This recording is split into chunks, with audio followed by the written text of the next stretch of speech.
Father, forgive them.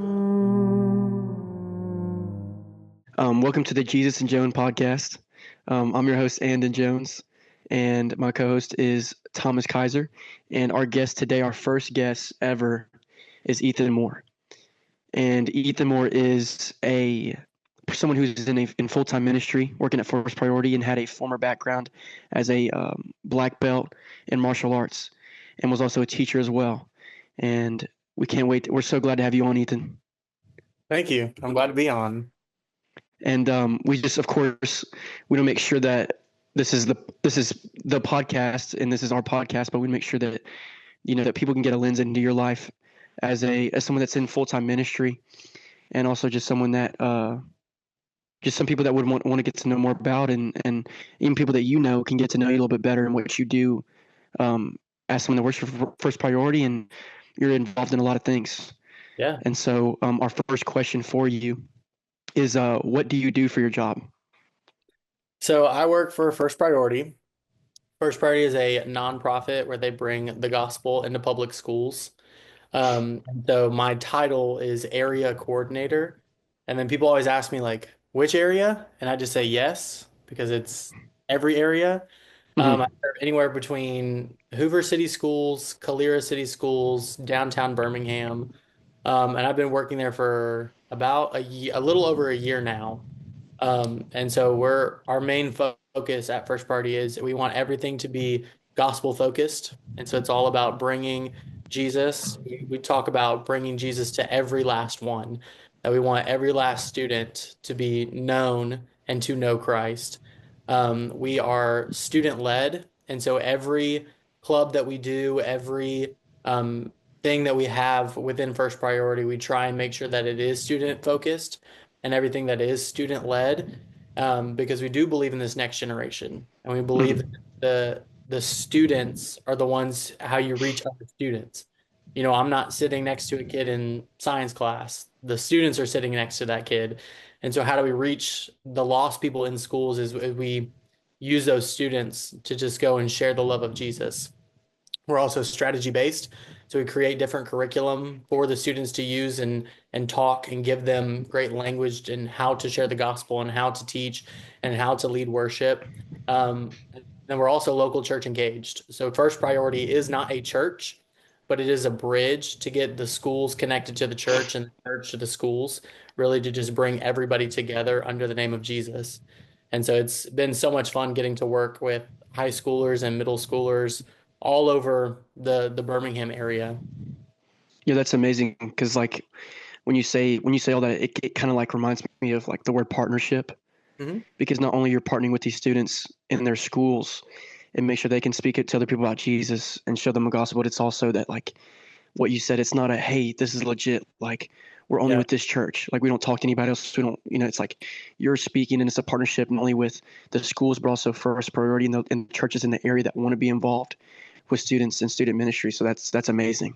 Yeah, because even amazing. A lot of people on our staff, we've got 4 full-time staff people, and then we've got 2 part-time and then 1 intern. And pretty much all of us go to different churches. And so even the people who work for First Priority are involved in different churches in Birmingham. And so we're all about the big C church, the capital C church that, Jesus created even in the book of Acts, where everything started with Peter. And so it's not about one church and one denomination, but it is about Jesus and just getting to share the good news and the gospel with every last student in Birmingham. That's amazing. That's what's up. Yeah. So, moving on, I just kind of wanted to ask in what ways has God called you to ministry? Like, what really encouraged you to get started on, moving into not even just First Priority completely, like actually getting started like in that direction and moving towards wanting to spread the gospel and reach people in the name of Jesus? I feel like every time I tell God I'm not going to do something, that's the thing that he calls me to go do. Mm-hmm. And so I worked in martial arts I was involved in martial arts for like 15 years. but I taught for like 13 of those years.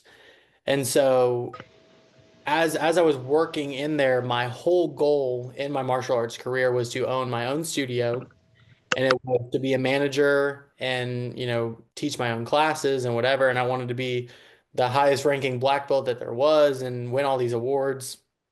And as I got to know Jesus through that journey, and I didn't meet Jesus till 2020, so I'd probably lived 10 years of martial arts without Jesus, and then met Jesus in 2020, walked another 3 years with him. And so as I got to know Jesus, I became a manager at one of the studios, and I'd gotten everything that I wanted. I got the studio, I got to be in charge of it, but I also didn't realize that that came with a lot.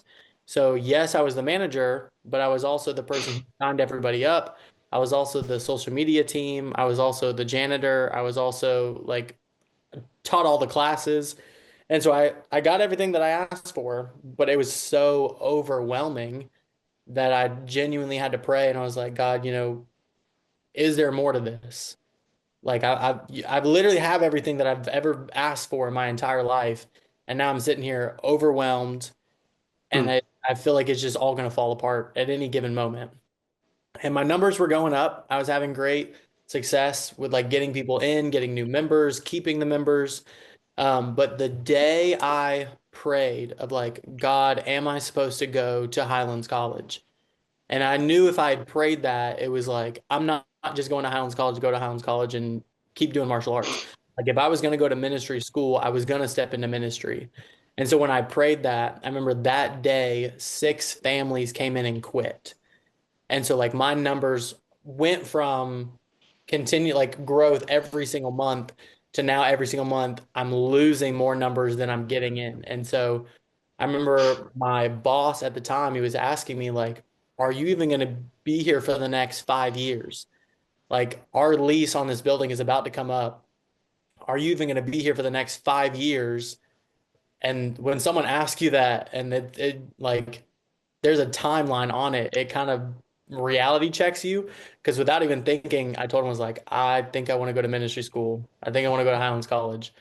And he looked me dead in my face. He's like, then do that. But don't make me sign a lease over here and then you quit on me to go to ministry school to now leave me with this 5 year lease that I can't pay for. And I was like, Mm. yikes, didn't think about it that way. Like, my bad. But it was just that moment of prayer of like, God, am I supposed to go to Highlands College? Am I supposed to go to ministry school? Because if I'm going to go to ministry school, I'm going to go into the ministry, whether that's a church or whatever. And once I prayed that, he showed me. And it was just people kept quitting and quitting and quitting and quitting, and my numbers going down. And my boss being like, what's your 5 year plan? Like, what are you going to do? And so it was like, okay, I just know I need to go to ministry school. And so even from there, 2 years of ministry school, going in, learning all about the Bible and how other people see it and how to public speak and communicate. Um, Through those entire 2 years, I did not know what the ministry job was. So I was going to ministry school while still teaching martial arts as a job to pay my bills, and just praying through that 2 years of like, God, what is after this? Because I'm not here just to be here to waste $6,000 and then go back to the job that I was already doing. Like if I'm going to do it, I'm going into ministry. And I remember I had 4 interviews with different churches. And so there was one in New York, one in Louisiana, one in Nashville, and then one in Illinois. And I had 4 different interviews, and I went in for all those interviews. And I prayed over all of the interviews and whatever. And I heard back from none. Like none of them hit me back up. I didn't get an email. I didn't get a, hey, thanks so much, but we're going with somebody else. Nothing. And by this time, I was actually serving in first priority for about 2 years. And I would serve with the elementary school, and my sister was going to Hoover High School at the time. And so I told her, like, hey, we should start first priority here. Like, let's get a club going. And so we got a club started at her high school, which was my alma mater, where I graduated from too. And just through multiple different ways of serving with First Priority, I got to know the directors really well. I actually taught one of the director's kids in martial arts. So I knew him through all of that. And then they just approached me. It was, let's see, I graduated December of 2023, and they approached me of November of 2023. So it was like right before Thanksgiving, they approached me about a job. And that's what, like, when you talk about God's timing, like he's never late and he's never early. But it was that 2 years of like, what am I going to do? Where am I going to go? What's going to happen? And then I'm a month from graduation, and then it's like, boom, there's your job. Like Yeah. that's what you're going to do. And so that was a huge learning lesson in my walk with God of like, okay, I know I'm called to ministry, and I know that I'm supposed to work somewhere at a church, at a nonprofit. I don't really know what.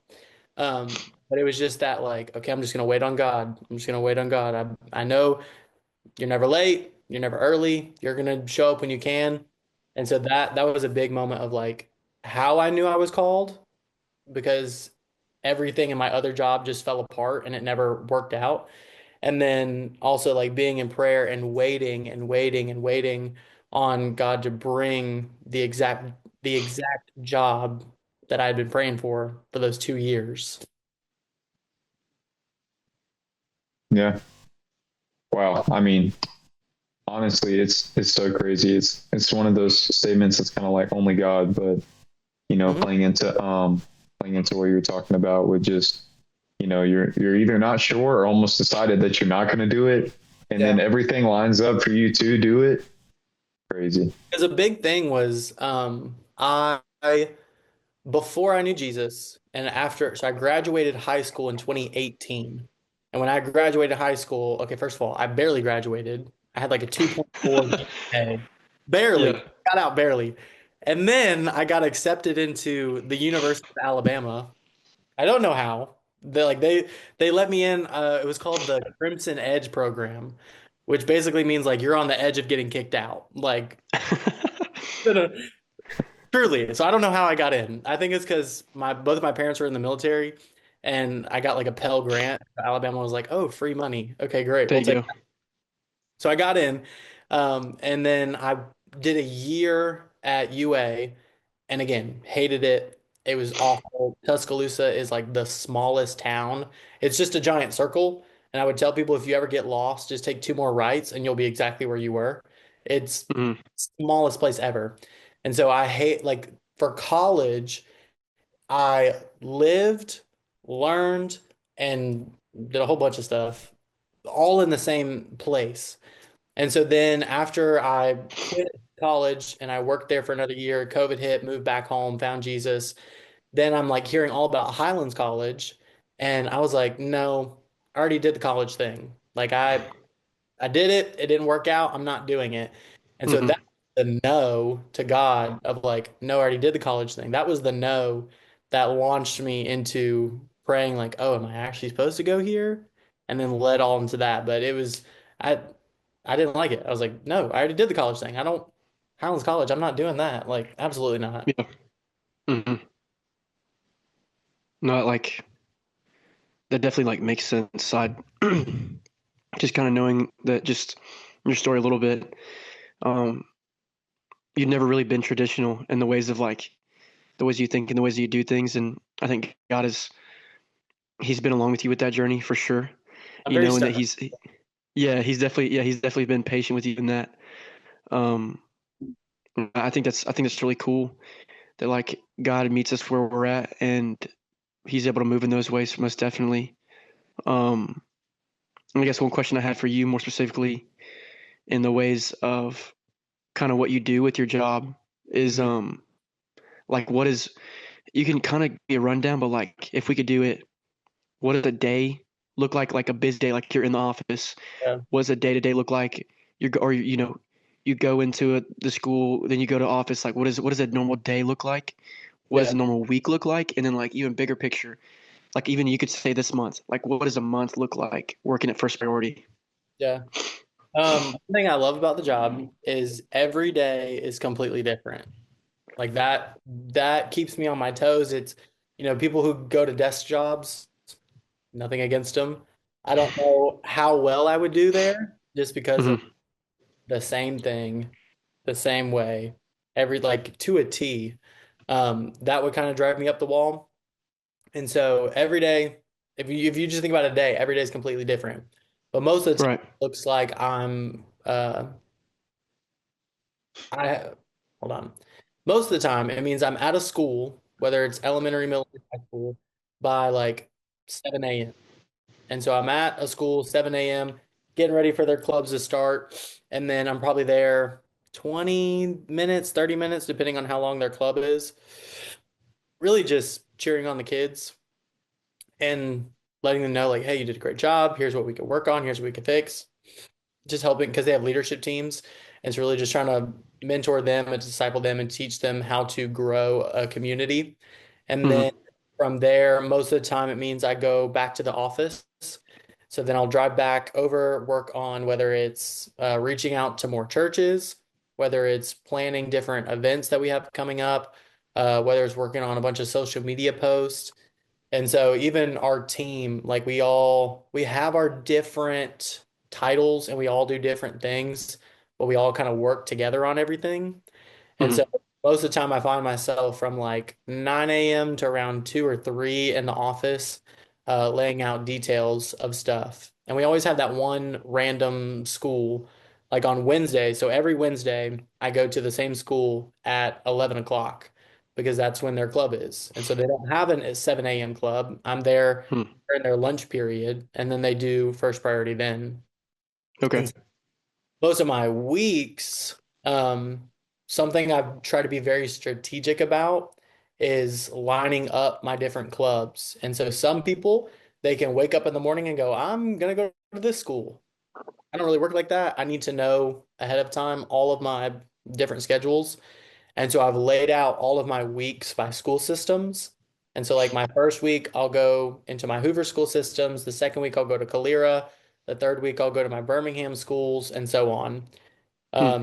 And then those days just kind of pile from there. And then like monthly, we try and just look at our big events, stuff like we've got a first party banquet coming up, really just to support a lot of our sponsors throughout the year. People who have financially given, we put on a show for them just to show them where their money's going towards and what they're Cool. investing in. And we're planning like a big thing with like a panel of students and really just getting them to share on their heart, like, what does revival look like in your school? Wow. Um, to just getting to, again, put the spotlight on students. And so monthly, I mean, we go through it. We talk about the different, things we've got coming up. We do leader summits as well, which means um, probably at the beginning of every year, the students get like a field trip form and they get to come to a certain location that we have, and they just have a whole day of learning leadership. So we do like worship and we'll give a message, and then we do little breakout rooms and we'll talk about how to public speak better or how to do outreaches in your school, how to, fill out different response cards and how to disciple people, and really like have a whole day for them to train on that. And big events like that, they don't just happen and they don't just come up as an idea, but it does take like months and months to plan financially, plan the design, plan the theme of everything, plan like t-shirt designs, plan sales, dates, connecting with churches. So there's a lot of that kind of stuff that goes in when you do those big events and trying to plan out every little detail to it. So when the time comes, we're not just like, oh yeah, we forgot this thing and oh, we got to throw that in, but we've already thought about it beforehand. That's good. Um, I had like, how did you get this job as a question, but you definitely already answered it. Yeah. So if Thomas, you want to ask the next question after that. Yeah, sure. So, yeah, he definitely answered that actually a couple times over. Sorry. No, No, no, you're no, good. no, no, no. No, like you answered it super in depth. So what we were looking for. Mhm. But kind of like changing gears a little bit here from like employment and just like how are you working for God?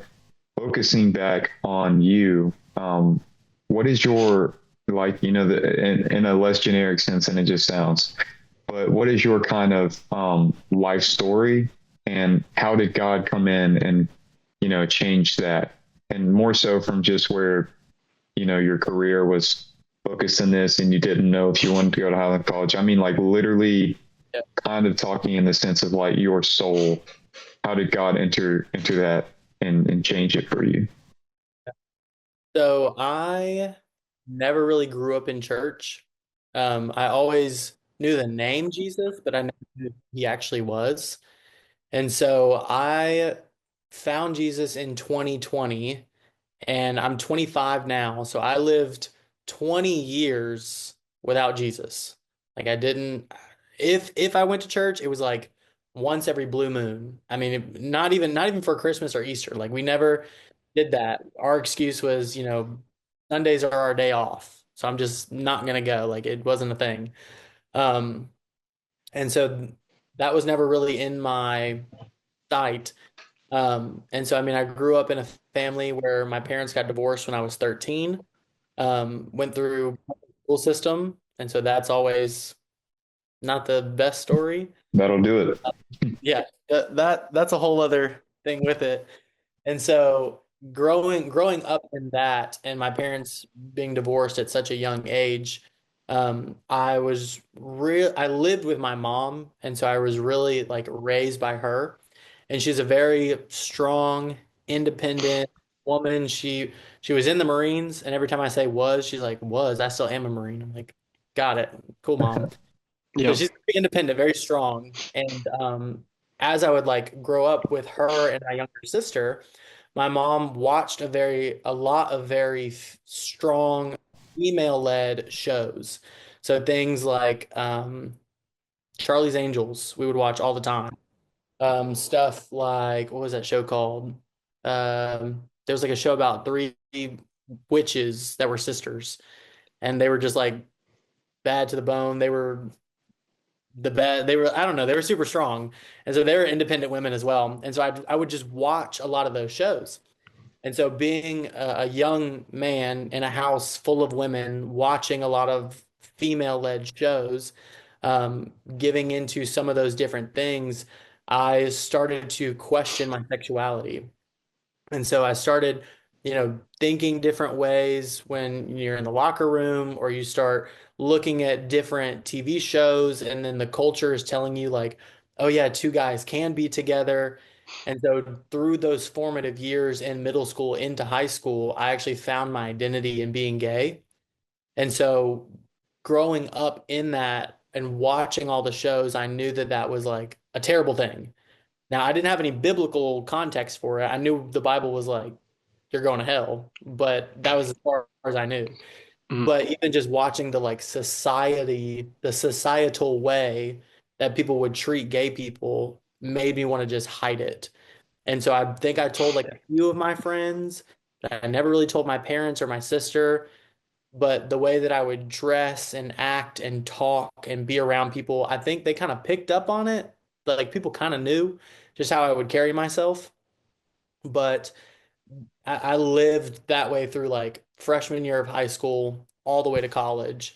And in high school, I still lived with my mom. So I was terrified to do anything. I didn't Mhm. hit one up. I wasn't drinking. I wasn't smoking, like absolutely not. But when I got to college, that's where everything kind of shifted because now I'm living on my own and I've got free will. I can do whatever I want. I can Yeah. do whatever I want, whenever what I want, with Mhm. whoever I want. Yeah, there it Mhm. is. So I had access to literally everything. And of course, people in college, especially in the University of Alabama and like the party town that it was, there's hundreds of other guys trying to figure out their sexuality as well. And so Yeah. getting into that, falling into, alcoholism, giving into, drugs with weed, and just living that like party lifestyle all while I'm underage. I'm still 19, 20 years, not even 20. I'm like 18, 19, sneaking into Wow. bars underage, drinking Yeah. underage, smoking underage, like hooking up with these guys on certain apps. Like it's when I think about that now, it's crazy. It's literally insane. Hmm. And so then luckily COVID hit. And I always say COVID happened so that I could find God. Like, sorry, y'all. That was the reason COVID happened. And Yeah. so through that, I actually I had to move from Tuscaloosa back to Birmingham, where I graduated high school, and I've lived here ever since. And got connected with one of my high school friends. And so her and I knew each other in French class. And so she was going to church and she was involved in serving and attending. And she knew me in high school when I was identifying as gay. And we just started getting coffee every now and again. And she would invite me to church. And the only reason I was going to church is because it was COVID, everything was shut down, and I was just trying to hang out with people. I didn't really care Yeah. where it was or what was happening. And so she just invited me to church, and I was like, okay. So then I went to church that day. It was good. I mean, I wasn't really paying attention or anything.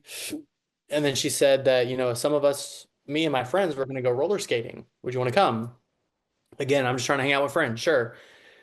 Show up. There's like 30 people there. I'm like, you got 30 friends? What the heck? And so I didn't know that it was a church small group. I just knew that it was a bunch of people going roller skating. Yeah. So that, and then it was just, again, moment after moment of, hey, me and my friends are going to go do this. Do you want to come? We're going to go here. We're going to go to church every Sunday. We're going to sit in the same spot. And it was just that consistency that started building. And I started getting more curious and asking questions. And I remember one vivid night was like, okay, if I'm going to keep going to church and I'm going to keep doing this, I know that my sexuality like does not align with this Christianity thing.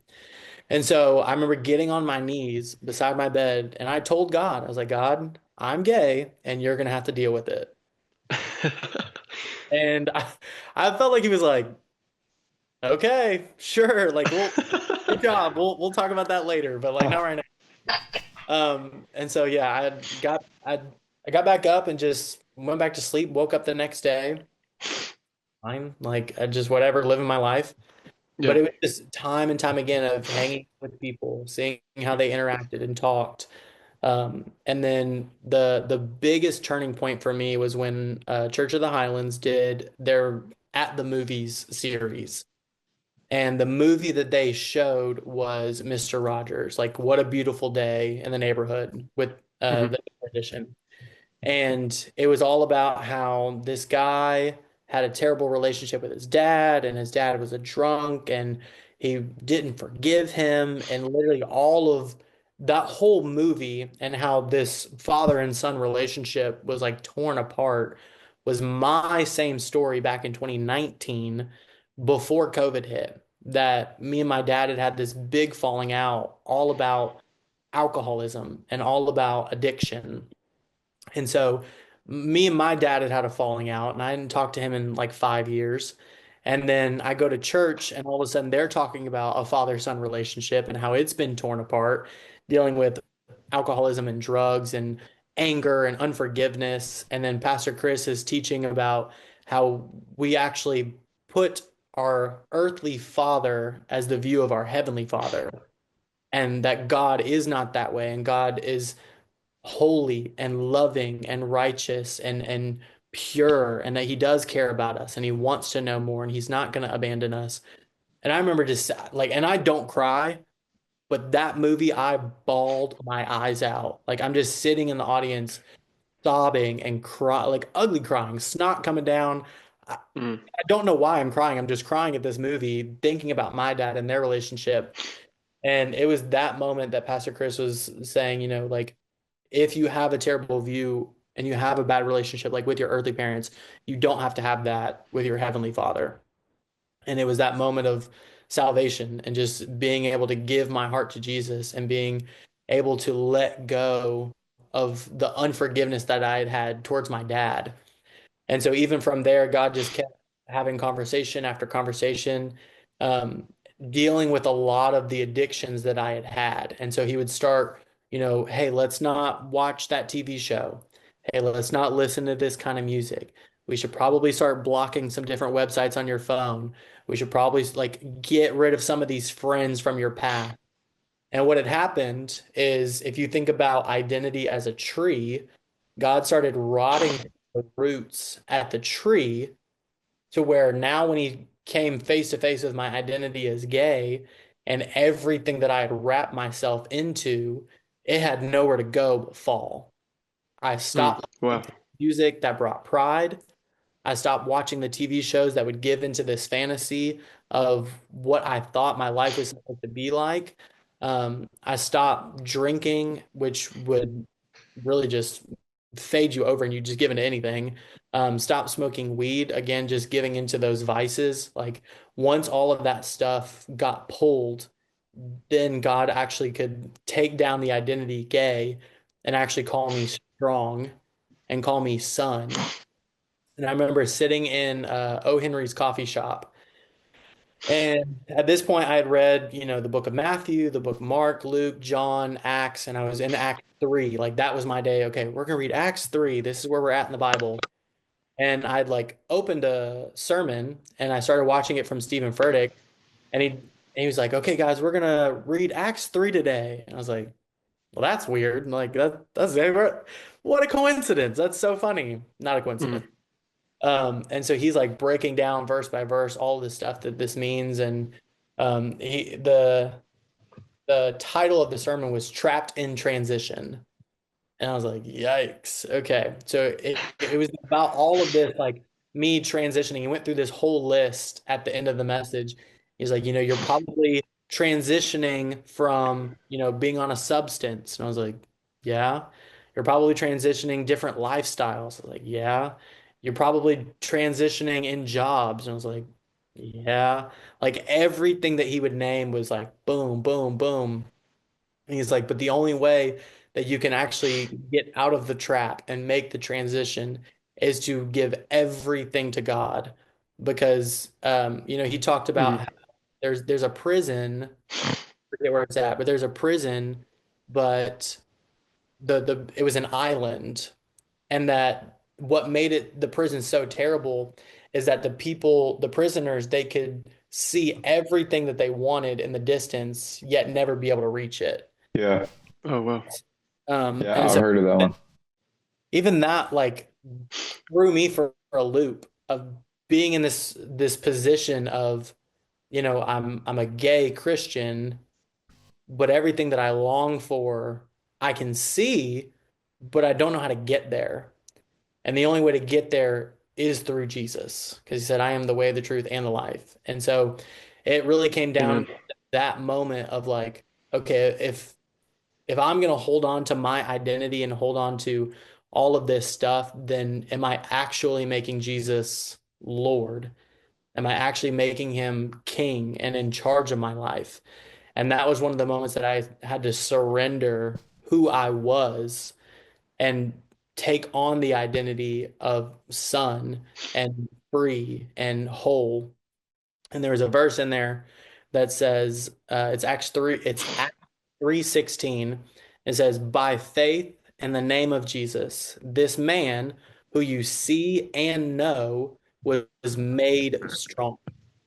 And then when I looked up what Ethan means in the Hebrew, Ethan means strong.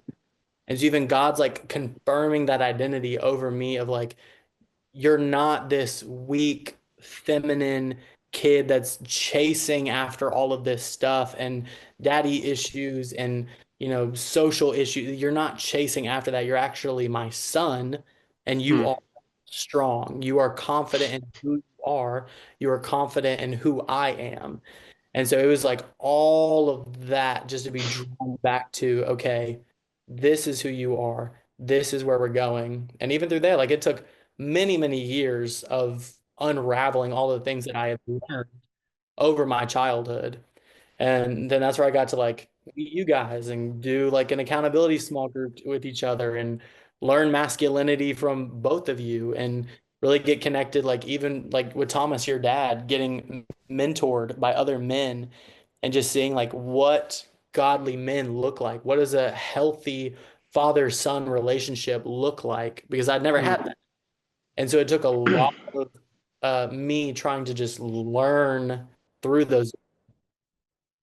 No, that's, by the way, like, thank you for sharing all of that, because one of my questions was, what was your salvation moment? And you hit that as well. And so for you to be able to come in this way you know, vulnerable but a strong vulnerability with a strong kind of like faith and grounding in the Lord to be able to share your story with people on the internet, and for it to be with people like us that you poured into, Yeah. and that we were able to even like, so some of our influence was able to kind of rub off on you in a way that was helpful. Man, that's amazing. I can't even say, like, I don't even want to say you're welcome, because I'm not asking you, I mean, I'm not asking you to say thank you, but I mean, Yeah. No, I thank you for appreciate letting it. us. Yeah, of course. And like, thank you for like letting us have the opportunity to be in your life and for you to lead us really well. Like, I think that's something that's going to lead into my next question of like, who are you leading right now? It's Yeah. definitely me and Thomas, Yeah. but even in like in your job as well, and people around that area and aspect, but also as church, like, who are you leading right now? Who are you pouring into? Considering I tend to lean more introvert. Also, like, side note, I'm trying this new thing where I don't just identify myself as like I am an introvert. It always bugs me when people are like, I am ADHD. I'm like, no, you're not. I'm not gonna speak that over you. Like, Yeah. I struggle with ADHD. Like, I have ADHD, whatever. Right. So, like, rather than just saying I am an introvert and then give into those tendencies and use that as a coping mechanism to like not talk to people, that's dumb. So I Right. tend to lean more introverted, right? Mm-hmm. I tend to be more by myself and to myself.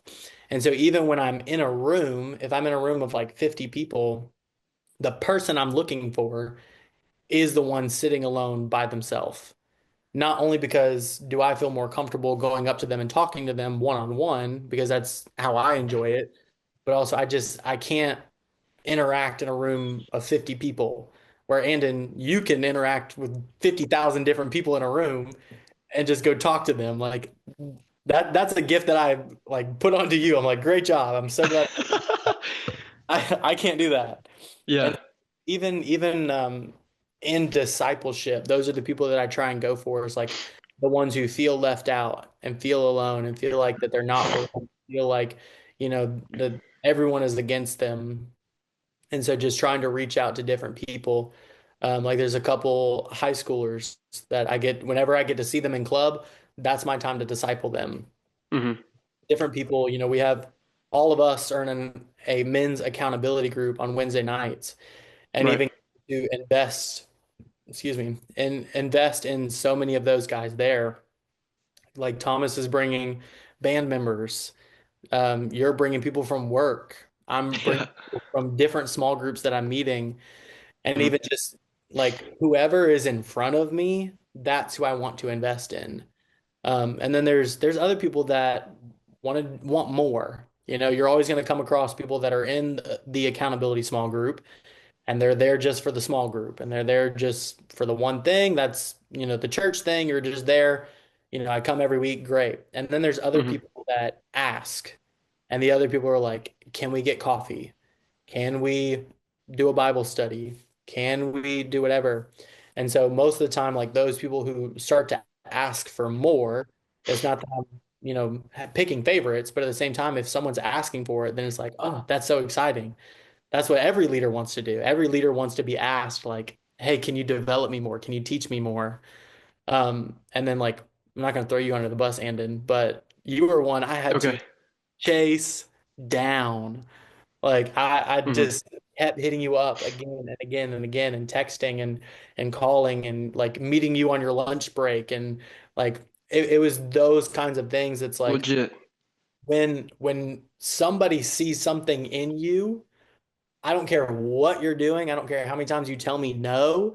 I'm just going to keep hitting you back up, because eventually you're going to come back into the small group and now be a leader of the small group and doing a podcast and wanting to like go to ministry school. And like, it's one of those things of like not just don't just let people go, Mm-hmm. because I think it's Ecclesiastes 3 says that God put eternity in everyone's heart. And so, like, everybody has a piece of God that's missing. And when I Mm-hmm. hear stories like yours, it's like, okay, so many people have given up on him. I will not be that person. And you can Wow. tell me no all day, every day to my face, and I'm going to continue to Hey, what are you doing? Hey, we're just coming Yeah. to hang out. Because that's how I was. Hmm. Like, we're just gonna go hang out. Do you want to come? I'm just gonna go. Right. Do you want to come?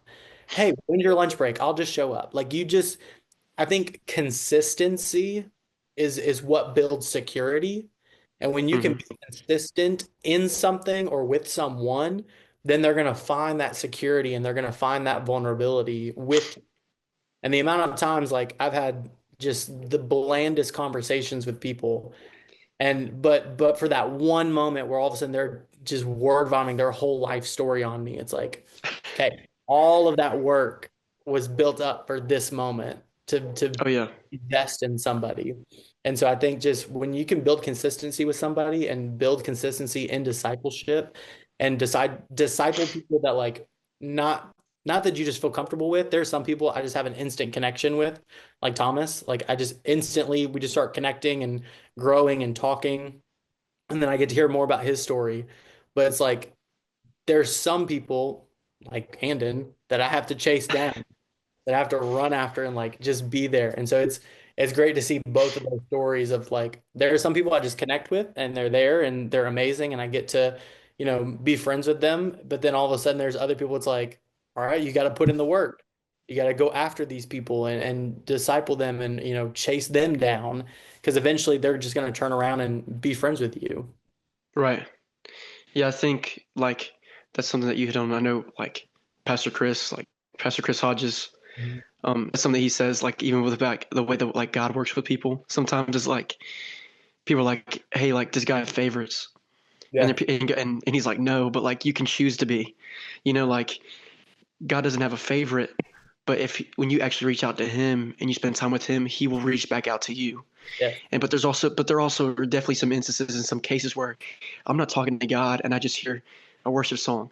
I just hear something, I should read this, or I should Yeah. reach out to that person. So he definitely doesn't have favorites. He loves all his children equally and unconditionally and immensely. You can't even put a weight or value to it, but he definitely, like, if you choose to reach out, he'll reach out to you. But also there's moments that he makes himself known. Yeah. And Even like I when you was mm, when you start like teaching other people, God will teach you so many more lessons. Like he's gonna make you walk through something before you start investing in somebody else.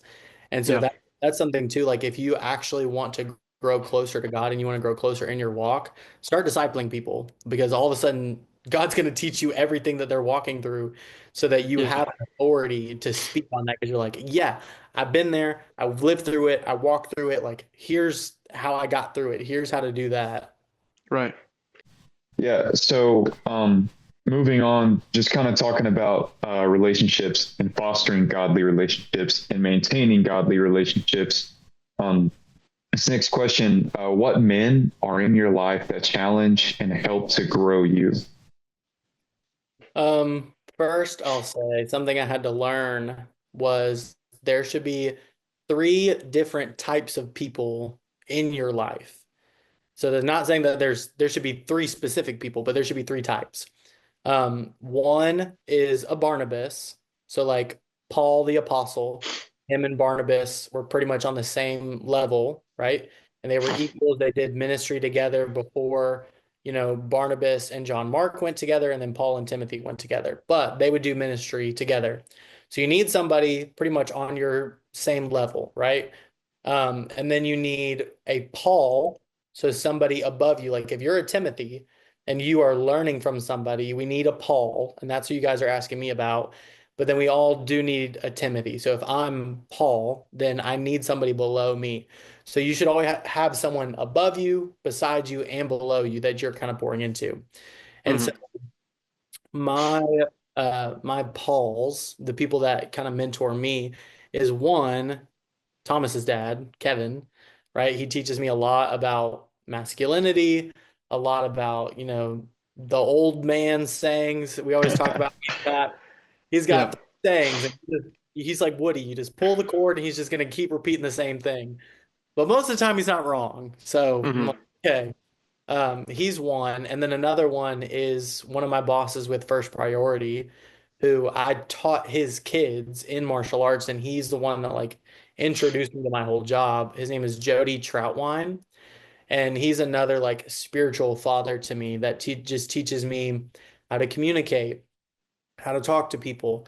Especially now working like side by side with him, like seeing how he interacts with people in different churches and even students, learning like his wisdom. Like he's somebody, if I have any kind of spiritual prophetic question like that, I'm gonna go to him.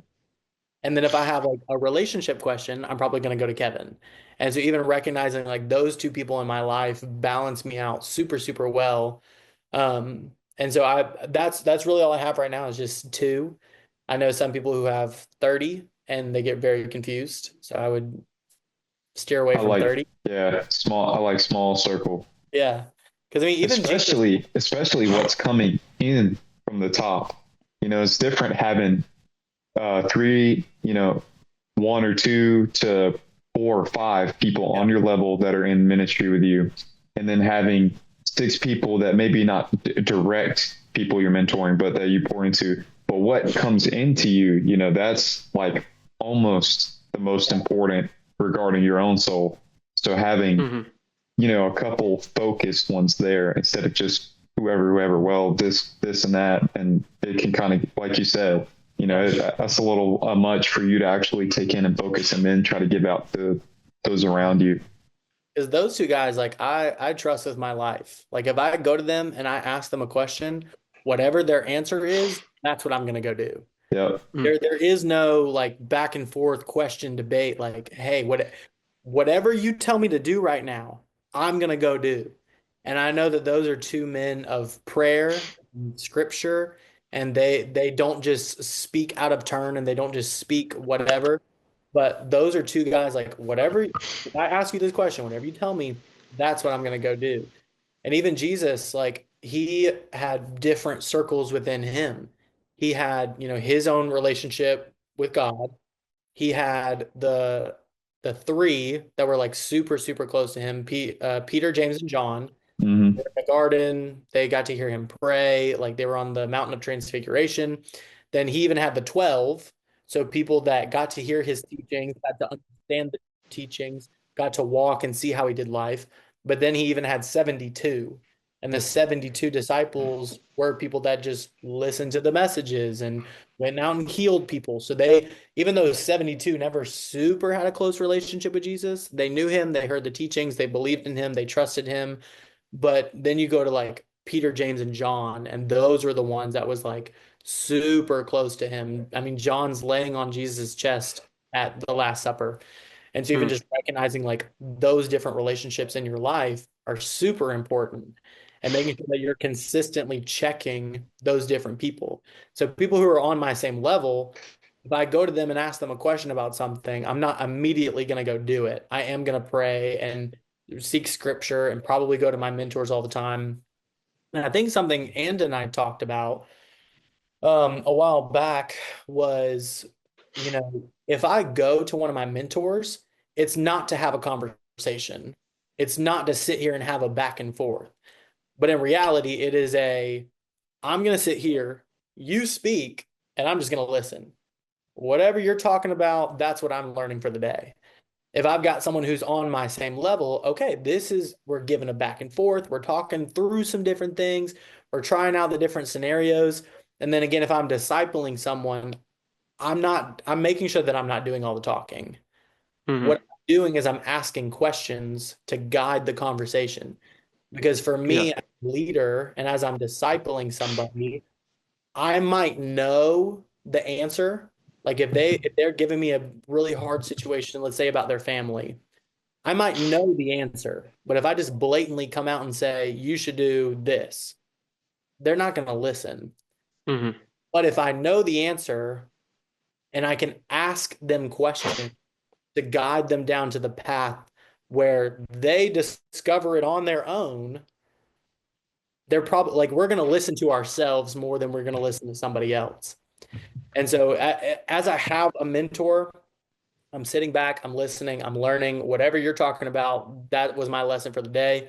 I've got my friends who are super close. We're talking through things, going back and forth. And then if I'm discipling someone, I'm asking questions. I want to know more than I have to give. That's great. I think I mean, I'm glad that like you told me stuff like that because I've needed that in my life for sure, most definitely. Because I do like to hear a lot of perspectives, and Yeah. sometimes it's too much where it's like I don't know what to do because it's like maybe just make what you feel like is the right decision and pray about it, Yeah. and then also talk to a few people that you really value their input. They are great men of God, and they can try to lead you in that right direction, but not tell you exactly what to do. They can maybe Yeah. even like say, "Hey, listen to you pray about it, but this is what I think," and taking those things into account. And I think that's amazing. I guess one question we're gonna have fun. We're gonna have a fun questions. We're gonna have fun questions Okay. after this. Fun But like question. I guess the biggest kind of knockout punch is how are you personally like growing in your relationship with God right now at this current moment? Um, it's one of those seasons of the thing I consistently keep hearing is God telling me to do the hard thing. He's just consistently, whatever the hardest thing to do is, that's probably what you should do. And so it's one of those seasons of really just working and grinding and being faithful and just, the power of just showing up is like super real. Hmm. Sometimes I don't feel like reading the Bible, but I show up anyways. That's when I Right. get my revelation. When I don't feel like praying or I don't feel like my prayers are even doing anything, that's probably when they're the most powerful. Yeah. And so just the power of like showing up. And something I read in the book of John was John chapter 1, and it talked about Jesus getting baptized by John the Baptist. Heaven opens, uh, um, the Spirit of God descends like a dove on Jesus. This big moment, you are my son, whom I love, I'm well pleased. And then it ends. And then the next verse, it says, the next day, John the Baptist showed up again. And then he was baptizing people. And then Jesus is just walking by and he shouts out, this is the Lamb of God. Then Peter and Andrew find Jesus. But when I read that, it was crazy to me how John the Baptist, Jesus's cousin, his whole mission in life was his whole identity was one crying out in the wilderness, and he's to prepare the way for Jesus. And he Hmm. got to literally watch Jesus's identity be made known. And John the Baptist had this whole mountaintop experience, and his whole calling in life was led up to that moment. Yet the next day, he showed up again, and he kept coming back, doing the thing that God told him to do. And just Hmm. by showing back up again, he gets to experience Jesus walking right in front of him again. And it was just that realization of like, if you could just show up, like just get there. That is if you think about going to the gym, what's the worst part about going to the gym? Trying to get there. That's the worst part. Once you get Yeah. to the workout is fine, you're doing great, you got the energy drink, whatever. Like the hardest part, what's the hardest part about going to work? It's getting to work, getting out of bed, Hmm. putting the clothes on, getting in the car and just getting there. That's the same thing with prayer, Bible, worship, church, whatever, small group. The hardest part about all of that is not actually doing the thing, but it's about getting there and just showing up. And so Most definitely. if we could just do the hard thing, and just show up, the rest is done. Right. And it is kind of cool to like he fulfilled like not only did Jesus fulfill the Old Testament, but even John did of like he Mhm. was the for correct me if I'm wrong, but the second coming of like of Isaiah, or was it Elijah? Elijah. Elijah, like God had him on like I don't know why it's doing that. That's so cool though. Uh, Apple said yes. Apple agrees with There you Apple go. agrees with me. That like he had a purpose and a plan for John the Baptist, and that like they're cousins, technically like they're related, even though it's like God the Father. Um, he's able to like he's following. Even we talked about it one on Tuesday. Like James was the half brother of Jesus, but he knew like this isn't just my brother. Like it took him time, but John was like on this earth for a purpose to die for Christ. And come on, this is your cousin. And they're like, oh, but no, he's the savior of the world. Yeah. Like he's my God. And that's just crazy to think about. But that's amazing. I want to know your favorite worship song, either ever or also right now. Okay. Ever, super easy, is it's Available by Maverick City Music. Fair. Yeah, very fair. That was the song that played on the Sunday of at the movies. And I just remember like hearing that song of like here I am available. Like that changed my entire life. Yeah, And that's right a good one. now, right now it's a song by Bethel Music. It's called He's the One. Oh, I love Bethel. It's so Bethel's good. good. Bethel's good. That's great. Awesome. I was going to ask, what are you reading in the Bible right now? But you already answered that with James. I mean, not James. Sorry, I said James. You said John. You're reading John right now. Yeah, I was reading Ezekiel, and then God just started like killing a bunch of people, and I got real sad.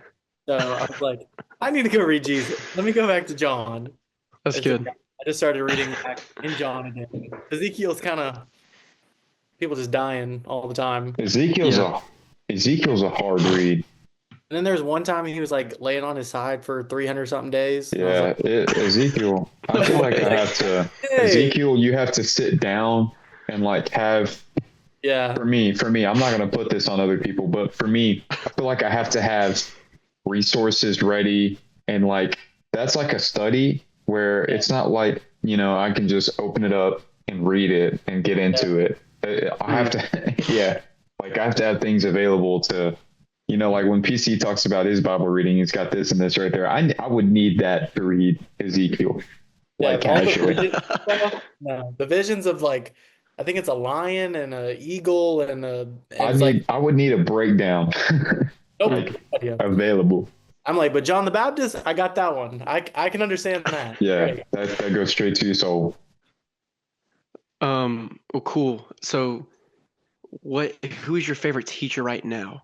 And it could be a mentor, it could be a pastor, it could be someone you've never met, someone that I know you mentioned Furtick, Stephen Furtick, but who is your favorite teacher? Christian teacher. Dude, that's a tough one. That's a hard one because I have so many. Someone that Name a few. okay, someone I'll lead up to it. Obviously, Pastor Chris Hodges. He's Stephen Furtick. I love him. He's very passionate. I love how he's such a great storyteller of scripture. And I just love watching him. And then Charlotte Gamble, she's a great like just biblical teacher of the text. But I've been loving more recently, it's a church called the Belonging Co. And they like, oh my gosh, they are Incredible worship music. Worship music is amazing. I went to their conference this year, and like those people love Jesus. Like there's no question about it, and they don't. No doubt.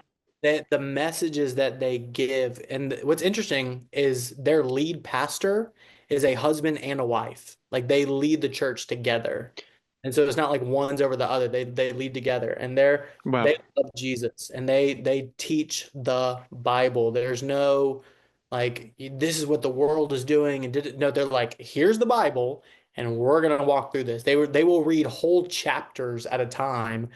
Like there was one message she taught on the whole book of Esther. She taught the whole book in like an hour. And I was like, oh my gosh. And just talking about the obedience. And so they're a phenomenal church. So yeah, Pastor Chris, Stephen Furtick, Charlotte Gamble, the Belonging Co, Jackie Hill Perry. Love her. She's amazing. She's another one. Very similar story to me. So it's easy to hear her, listen to her, and like understand what she's talking about. Favorite moment of your first priority job that like gives you that what you need to say, this is why I love what I do. Like that moment that, I don't know if if it happens often or happens, ever so often, but what's your favorite moment of your job that really is just like, this is why I love what I do? I know the answer is supposed to be when people give their life to Jesus. And it is. I love seeing that. But what I Mhm. love the most is looking at the student leader when they see that someone gave their life to Jesus. Mm, Wow. That's one of my, like, I'm so happy that that person gave their life to Jesus, but it's watching the leader or even like all of the leaders celebrate like yeah. the thing that I just spoke save someone's life. Like Yeah. my favorite moment. And even, that doesn't happen as super often as them getting discouraged. And I love those moments too, because I do get to disciple them and pour into them there. But really, it's when someone gives their life to Jesus, looking at the leader, being like, look what you did. Look at like how God used you and is using you. So Mm. that's one of my favorite things ever is just seeing their face like light up. That's amazing. That's Yeah. amazing. Um, last thing, because I want to make sure we do we in every podcast like this. Is like, is there anything that you would like to promote or share that we haven't talked about or haven't had a question about or any topic? Um, I mean, truly, even with First Priority, we are a nonprofit. And so we're always looking for people who want to come alongside the ministry. Hmm. And just whether it's pray and you just pray for the ministry and pray for our schools and pray for, every single person, every parent, volunteer, student. But also if you want to come on financially, you can visit firstpriorityal.com and you can start giving financially as well. And so we're just, a nonprofit looking to do God's work, just working with students, and we'd love some support. That's amazing. Ethan, thank you so much for spending some time with us today, even if it's over Zoom. I Oh, of just feel course. God's presence and just being encouraged by you and your story and what you're passionate about and how God's moving in your life and He's called you into ministry with First Priority. I think to the viewers, whoever's listening, whether it's on YouTube, whether it's from Ethan's Instagram that he's promoted it, just that we're just so thankful that we're able to do this and that the way that Ethan's been such a constant thing in my life since we met, I'm able to do this right now. Like, of course, bring it all back to God, Yeah. but these 2 men in my life right now that have done this podcast with me even right now have made a major impact. And thank you so much for whoever's listening, and can't wait to do this next week. So thank you, Ethan. Appreciate you Yeah. guys. Hey, y'all give God praise, man. Y'all give God praise that we're able to do this. This is awesome.